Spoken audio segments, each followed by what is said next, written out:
Bariko barisuganya barondera izina kugira ngo baje ku rugero rwiza. Abo nabo abandi n'ugwaruka muri komine Gishubi intara ya Gitega ruhurikiye muri koperative Korubahereze Business Company Kobuko bakora amasafuriya, amapano, amapasi yo kugorora n'ibisharizo vy'imiryango mu butare bwa aluminium. Ubwo gwaruka rukaba rushigikiwe n'ikigo kijejwe gushigikira ugwaruka Paege Burundi. Nkuko bishikirizwa na Niyukuririye arongoye iyo koperative, intambamyi bafise n'umutahe w'ibanze muto no kubura ibikoresho bakoresha. Avuga ko bariko barisuganya kugira ngo begere amabanki gutyo bashobore kwagura umutahe banarondera n'ibikoresho bigezweho vyotuma bakora vyinshi kuko ubu bakora bivanye n'ababibasavye. Niho yarekera atangura mino misi nyene ingwani ko zibonekeza ubu mino misi uboneka aja ku rubuga akaza akora ahura n'intambamyi ari kuri tele.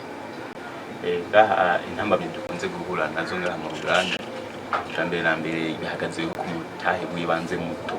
Niyukuririye amenyesha ko nabo bakiriya bake baronka bitaborohera kubaronsa ivyo bakeneye vyoroshe kubwo kubura ubutare bukwiye bakoresha. Niyukuririye aremeza ko baronse uburyo bukwiye n'ibikoresho ko bokora ndetse bakanaronka n'ivyo bashora mu masoko bigwiriye. Ico bakeneye rero ngo n'ubufasha kugira ngo bashobore kuduza umutahe. Ikintu cambere tubona ngaha mu ruganda iwacu cambere nuko haduze umutahe ukaduhiyongera tukaronka icyuma cyakoresha ndetse dushobora kubika.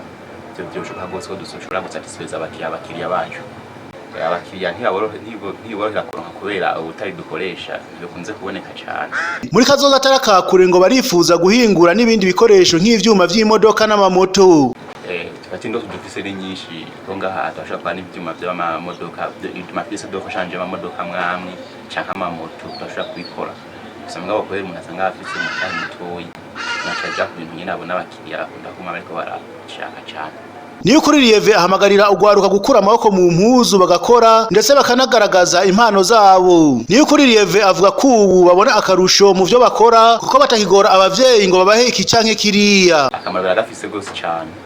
Akamaro ni kanini cyane kuko tuba umuntu ataraza ngakore ibintu agataronka amafaranga makore ibintu asanga yipimira ku misozi kumaza kugora abavyeyi ntagasabuni asaba abavyeyi akeneye amenite konyine ari umuntu ashobora kukigura atakibazo nakyo.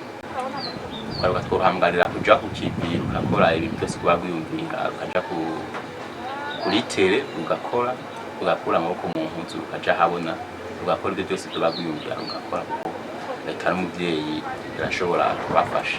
Kubifuza amasafuriya, amapasi hamwe n'amapano ndetse n'ivyuma vyo gushariza imiryango portaye ngo bo kwakora ku nimero 62 80 19 ubusa gatatu canke mukandika kuri WhatsApp ku nimero 66 46 72 72 98.